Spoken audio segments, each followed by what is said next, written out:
बचपन से एक ही सलाह मिली, खूब पढ़ो, अच्छे मार्क्स लाओ, अच्छी कंपनी में जॉब करो, तनख्वाह बढ़ेगी, ईएमआई भरो, टैक्स दो, रिटायर हो जाओ। यही फॉर्मूला था, यही सफलता की डेफिनेशन थी। लेकिन क्या आपने कभी नोटिस किया, वो लोग जो इस फॉर्मूला को परफेक्टली फॉलो करते हैं, वो कभी फाइनेंशियली फ्री नहीं हो पाते। हर महीने कमाते हैं, हर महीने खर्च हो जाता है, ज्यादा कमाते हैं, ज्यादा खर्च हो जाता है, और यही साइकिल जिंदगी भर चलती रहती है। क्यों? रॉबर्ट कियोसाकी ने इसका जवाब एक किताब में दिया, रिच डैड पुअर डैड। और वो जवाब बहुत सिंपल है। पैसे के बारे में आपको गलत सिखाया गया, स्कूल ने नहीं बताया, घर ने नहीं बताया, लेकिन अमीर लोग अपने बच्चों को ये जरूर सिखाते हैं। आज आप वो सब जानेंगे। मेरा नाम है फोकस। चलो शुरू करते हैं। किताब की नींव, दो बाप, दो अलग दुनियाएं, स्टोरी टेलिंग टोन, दो कैरेक्टर्स स्थापित करो, व्यूअर को इमीडिएटली डिफरेंशिएट करने दो, वैकल्पिक शीर्षक कनेक्शन। स्कूल ने जो नहीं सिखाया, वो अमीर बाप ने सिखाया। कियोसाकी की जिंदगी में दो बाप थे। एक, उनके असली पिता, बहुत पढ़े लिखे, पीएचडी किया, बड़े गवर्नमेंट ऑफिसर बने, हमेशा कहते, अच्छे मार्क्स लाओ, सुरक्षित नौकरी करो। दूसरे, उनके दोस्त के पिता, कॉलेज ड्रॉप आउट, लेकिन हवाई के सबसे अमीर लोगों में से एक। वो कहते, पैसे को काम पर लगाओ, खुद मत दौड़ते रहो। पहले बाप ने जिंदगी भर कमाया, लेकिन रिटायर होने के बाद भी फाइनेंशियली स्ट्रगल किया। दूसरे बाप ने एक अलग रास्ता चुना, और वो फाइनेंशियली फ्री हुए। ये किताब इन दोनों की सोच का फर्क है, और यह फर्क जानना आपकी जिंदगी बदल सकता है। अध्याय एक, अमीर पैसे के लिए काम नहीं करते। यह सबसे काउंटर इंट्यूटिव लेसन है। स्लोली बिल्ड करो, व्यूअर को सरप्राइज फील हो। वैकल्पिक शीर्षक कनेक्शन। पैसे के लिए काम करना बंद करो, पैसे को अपने लिए काम करना सिखाओ। एक सवाल, आप पैसे के लिए काम करते हैं या पैसा आपके लिए काम करता है? ज्यादातर लोग पहले वाले हैं। कियोसाकी बताते हैं, यही सबसे बड़ी गलती है। जब आप नौकरी करते हैं, आप अपना टाइम और एनर्जी बेचते हैं। महीने के अंत में पैसा आता है, खर्च हो जाता है, फिर काम पर जाते हैं।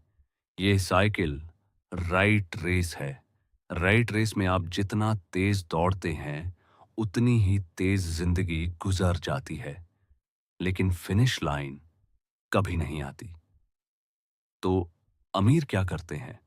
वो अपना पैसा और टाइम ऐसी चीजों में लगाते हैं जो उनके बिना भी कमाती रहे। Businesses, investments, real estate, intellectual property. वो पहले एसेट्स बनाते हैं, फिर वो एसेट्स उनके लिए काम करते हैं। ये कॉन्सेप्ट आगे और क्लियर होगा। पैसे के बारे में सोचते वक्त गरीब और मध्यम वर्ग की सोच, ज्यादा काम करूंगा, ओवर टाइम करूंगा, प्रमोशन लूंगा, तब फ्रीडम मिलेगी। अमीर की सोच, यह पैसा क्या मेरे लिए काम कर सकता है? इसे कहां लगाऊं जो मेरे बिना भी कमाए? जॉब की तनख्वाह बढ़ने पर। गरीब और मध्यम वर्ग की सोच, ज्यादा कमाया, ज्यादा खर्च करते हैं, लाइफस्टाइल अपग्रेड करते हैं। अमीर की सोच, पहले कुछ हिस्सा एसेट्स में लगाऊंगा, लाइफस्टाइल बाद में, एसेट्स पहले। अमीर लोग पैसे के लिए नहीं दौड़ते, वो पैसे को अपने लिए दौड़ाते हैं। यही फर्क है। अध्याय दो, फाइनेंशियल लिटरेसी। वो ज्ञान जो स्कूल ने नहीं दिया, प्रैक्टिकल और डायरेक्ट। एसेट वर्सेस लायबिलिटी का कोर कॉन्सेप्ट यहां क्लियरली लैंड करना जरूरी है। वैकल्पिक शीर्षक कनेक्शन, एसेट और लायबिलिटी का फर्क। यह एक कॉन्सेप्ट जिंदगी बदल देता है। कियोसाकी एक ऐसी बात बताते हैं जो बहुत सिंपल है, लेकिन जो इसे समझ गया, उसकी फाइनेंशियल लाइफ बदल जाती है। दो शब्द, एसेट और लायबिलिटी। एसेट, वो जो आपकी जेब में पैसे डालती है, rental property, shares, business, book जो रॉयल्टी देती है। एसेट आपके बिना भी काम करती है। लायबिलिटी, वो जो आपकी जेब से पैसे निकालती है, ईएमआई वाली कार, बड़ा घर जिसमें लोन है, क्रेडिट कार्ड का डेट। लायबिलिटी हर महीने आपसे मांगती है। अब सवाल, ज्यादातर लोग एसेट्स खरीदते हैं या लायबिलिटीज? वो लायबिलिटीज खरीदते हैं, और उन्हें एसेट्स समझते हैं। मैंने नई कार ली, लायबिलिटी। मैंने बड़ा घर लिया, लायबिलिटी, जब तक लोन है। मैंने नया आईफोन लिया, लायबिलिटी। कियोसाकी का सिंपल रूल, पहले एसेट्स खरीदो। जब एसेट्स आपको इनफ इनकम देने लगे, तब चाहे कार लो, चाहे घर लो, चाहे वेकेशन करो, लेकिन पहले एसेट्स। जब पैसे आए, गरीब और मध्यम वर्ग की सोच, अपग्रेड करते हैं, नई कार, नया फोन, जिंदगी एंजॉय करते हैं। अमीर की सोच, पहले पूछूंगा ये एसेट है या लायबिलिटी, कितना मेरी जेब में डालेगा। मेरा घर मेरी सबसे बड़ी एसेट है। सोच पर गरीब और मध्यम वर्ग की सोच, हाँ यार, प्रॉपर्टी ही सबसे सेफ इन्वेस्टमेंट है। अमीर की सोच, जब तक मैं यहां रहूंगा और ईएमआई भरूंगा, ये मेरी लायबिलिटी है। एसेट तब बनेगी जब इनकम देगी। एसेट जेब में पैसे डालती है, लायबिलिटी जेब से निकालती है। यह फर्क जाना, अब बहुत कुछ बदल जाएगा। अध्याय 3, अपना काम करो, नौकरी के साथ। यह चैप्टर यंग ऑडियंस को सबसे ज्यादा सरप्राइज करता है। एक्साइटमेंट के साथ डिलीवर करो। वैकल्पिक शीर्षक कनेक्शन, नौकरी करते करते गरीब क्यों रह जाते हैं, अमीर की असली सोच। एक गलत फहमी है जो बहुत कॉमन है, मुझे अपना बिजनेस शुरू करना है, तभी अमीर बनूंगा। कियोसाकी कहते हैं जरूरी नहीं। वो कहते हैं अपनी नौकरी रखो, लेकिन साथ में अपना बिजनेस भी बनाओ। बिजनेस का मतलब हर वो चीज जो आपकी जेब में पैसे डाले। Stocks, bonds, rental property, side income, ये सब आपका असली बिजनेस है। जॉब आपको सैलरी देती है, ये जरूरी है बिल भरने के लिए, लेकिन जॉब से आपकी फाइनेंशियल फ्रीडम नहीं आएगी। सैलरी कमाओ, लेकिन उसका एक हिस्सा अपने एसेट्स कॉलम में डालो। हर महीने, छोटा ही सही, कंसिस्टेंट। कियोसाकी कहते हैं मैकडॉनल्ड्स के फाउंडर रे क्रॉक ने एक बिजनेस स्कूल में कहा, ऑन था, मैं फास्ट फूड नहीं बेचता, मैं रियल एस्टेट में हूं। उनके हर रेस्टोरेंट के नीचे की जमीन मैकडॉनल्ड्स की थी। वो जमीन असली बिजनेस था। जॉब और इनकम के बारे में गरीब और मध्यम वर्ग की सोच, जॉब ही सब कुछ है, कंपनी की लॉयल्टी है, करियर बना रहा हूं। अमीर की सोच, जॉब से सैलरी मिलती है, लेकिन मेरा असली बिजनेस वो एसेट्स हैं जो मैं धीरे धीरे बिल्ड कर रहा हूं। पैसे बचाने पर गरीब और मध्यम वर्ग की सोच, महीने के अंत में जो बचे वो बचाते हैं, लेकिन ज्यादा बचता कहां है। अमीर की सोच, पहले एसेट्स में डालूंगा, तब बाकी खर्च करूंगा, खुद को पहले पे करूंगा। जॉब आपको आज खिलाती है, एसेट्स आपको जिंदगी भर खिलाएंगी। दोनों साथ चलाओ। अध्याय 4, टैक्स और सिस्टम। अमीर इसे कैसे समझते हैं? सिंपल रखो, यंग ऑडियंस को ओवरवेल्म नहीं करना, कोर आइडिया क्लियरली। वैकल्पिक शीर्षक कनेक्शन, गरीब और अमीर एक ही दुनिया में रहते हैं, बस अलग सोचते हैं। एक इंटरेस्टिंग पैटर्न है, नौकरी करने वाला इंसान पहले टैक्स देता है, फिर जो बचता है उससे जिंदगी चलाता है।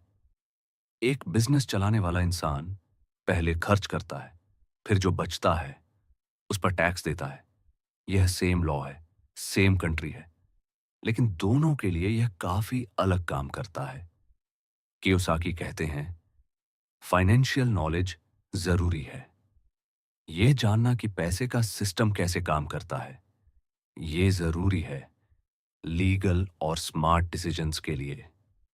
अकाउंटेंट, हम्बल लॉयर, यह सब जरूरी प्रोफेशनल्स हैं, लेकिन आपको भी बेसिक फाइनेंशियल लिटरेसी चाहिए, ताकि आप राइट क्वेश्चंस पूछ सको, ताकि आप जान सको आपके पैसे कहां जा रहे हैं। गरीब और अमीर एक ही रूल्स में जीते हैं, फर्क यह है कि अमीर उन रूल्स को अच्छे से समझते हैं। टैक्स और फाइनेंशियल सिस्टम के बारे में गरीब और मध्यम वर्ग की सोच, मैं सीए को सब दे देता हूं, मुझे क्या पता इन सब चीजों का। अमीर की सोच, सीए जरूरी है, लेकिन मैं भी बेसिक्स समझूंगा, मेरे पैसे हैं, मुझे पता होना चाहिए। फाइनेंशियल एजुकेशन पर गरीब और मध्यम वर्ग की सोच, यह सब बड़े लोगों का काम है, मुझे क्या लेना देना टैक्स और इन्वेस्टमेंट से। अमीर की सोच, जितना जल्दी यह सीखूं उतना बेहतर, ये नॉलेज मुझे बेटर डिसीजंस लेने देगी। सिस्टम को समझना गलत नहीं है। सिस्टम को समझकर स्मार्ट डिसीजंस लेना, यही फाइनेंशियल इंटेलिजेंस है। अध्याय 5। अमीर पैसे बनाते हैं, डरते नहीं। एनर्जी बिल्ड करो, फियर को एड्रेस करो, यंग ऑडियंस को एम्पावर्ड फील हो। वैकल्पिक शीर्षक कनेक्शन। पैसे का डर, यही आपको गरीब रखता है। दो इमोशंस हैं जो ज्यादातर लोगों को फाइनेंशियली स्टक रखते हैं, डर और लालच। डर पैसे खोने का, इन्वेस्टमेंट करने पर, रिस्क लेने पर, क्या होगा अगर लॉस हो गया। लालच, जो मिला उसे तुरंत खर्च करने का, हर नई चीज खरीदने का। कियोसाकी कहते हैं, अमीर लोग इन दोनों इमोशंस को मैनेज करना सीख लेते हैं।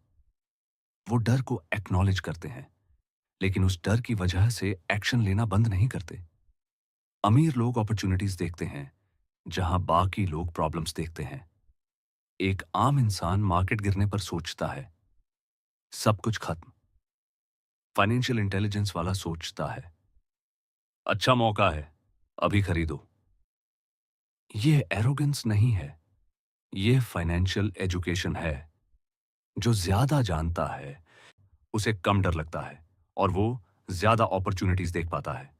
इन्वेस्टमेंट और रिस्क के बारे में, गरीब और मध्यम वर्ग की सोच। क्या होगा अगर पैसे डूब गए, सेफ रहना ही बेहतर है। अमीर की सोच, रिस्क को समझना है, अवॉइड नहीं करना। ज्यादा सीखूंगा तो ज्यादा स्मार्ट डिसीजंस लूंगा जब मार्केट डाउन हो। गरीब और मध्यम वर्ग की सोच, सब बर्बाद हो रहा है, निकाल लो सब पैसे। अमीर की सोच, ये अपॉर्चुनिटी हो सकती है, मैं क्या खरीद सकता हूं अभी, जो बाद में वैल्यू दे। डर से नहीं, ज्ञान से डिसीजंस लो। जितना ज्यादा सीखोगे उतना हर्षोल्लास आता,